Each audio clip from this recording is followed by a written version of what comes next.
alvin-Lustig's contributions to the design of books and books, jackets, magazines, interiors, and textiles, as well as his teachings, would have made him an incredible candidate for the AIJA Lifetime Achievement Award when he was alive. By the time he died at the age of 40 in 1955, he had already introduced principles of modern art to graphic design that have had long-term influence on a contemporary practice.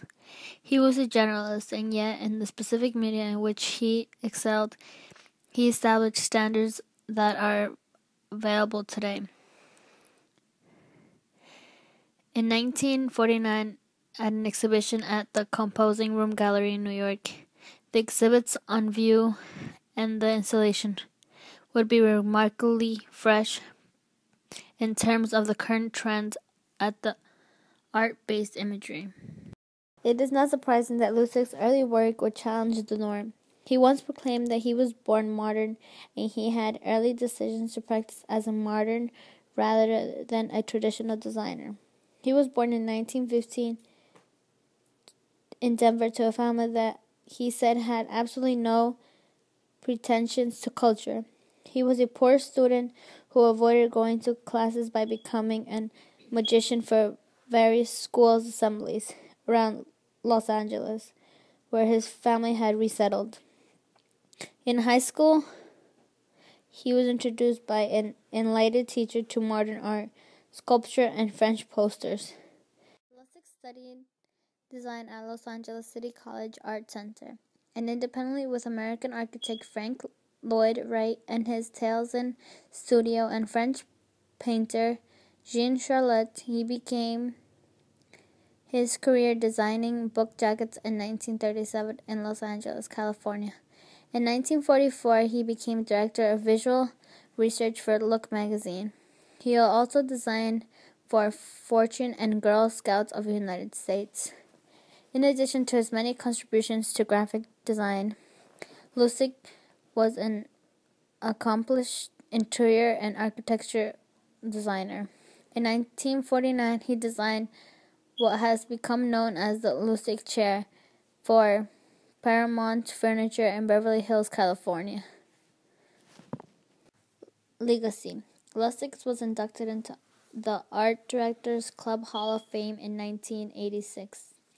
In 1993, the American Institute of Graphic Arts awarded Lustig a AIJA medal.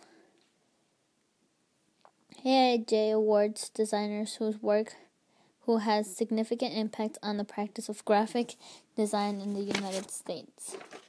The collective works of Alvin Lustig and Alien Lustig Cohen were showcased in a special exhibit at the AIJA National Design Center in New York City.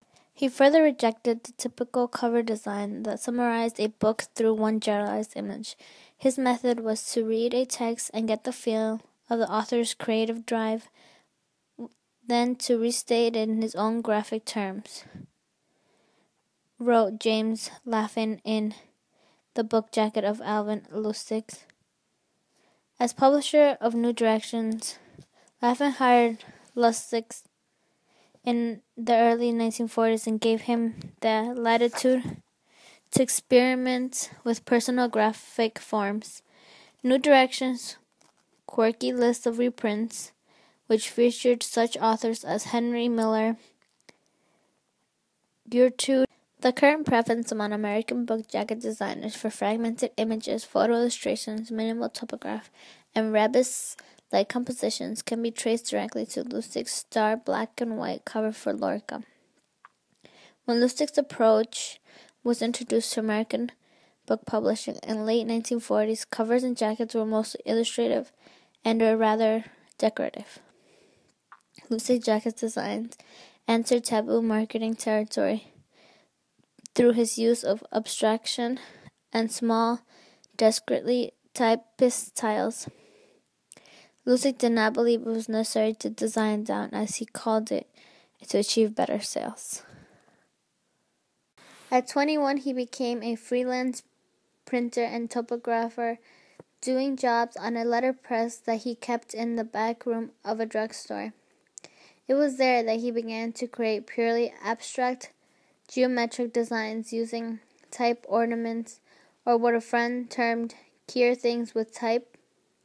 A year or so later, he retired from printing to devote himself to design. He became a character member of a very small group called Los Angeles Society for Contemporary Designers, whose members were frustrated by the dearth of creative vision exhibited by West Coast business. Laughlin was referring the new classic series by New Direction that Lustig designed from 1945 to 1955. Lustig has switched over from typecase compositions to drawing his distinctive symbolic marks, which owed more to the work of artists like Paul Klee, Joe Miro, and Mark Rothko, though than to any accepted commercial style. Although Lustig rejected painting as being too subjectivized and never presumed to paint or sculpt himself, he liberally borrowed from painting and integrated the abstract sensibility into the total design. Lustig is known for his expertise in virtually all the design disciplines. He designed record albums, magazines, advertisements, commercial catalogs, annual reports, and office spaces and textiles. In the 1950s, Lustig decided to immigrate to Israel, not from any religious conviction, but because he believed that in his infant state, good design could exert a significant impact on society. But Lustig died in 1955, before he had the chance to test his theory. Instead, he left behind a body of unique design that stands up for the scrutiny of time and models how a personal vision wedding from modern form can be effectively applied in the public sphere. Death. Lustig developed diabetes as a teenager, and as a result of diabetes, by 1954, he was virtually blind. He developed an incurable kidney disease connected to diabetes. Lustig died at the age of 40 of diabetes-related complications on December 4, 1955. Aileen Lustig-Cohen, Lustig's wife and fellow graphic designer, took over his New York City design firm after his death in 1955.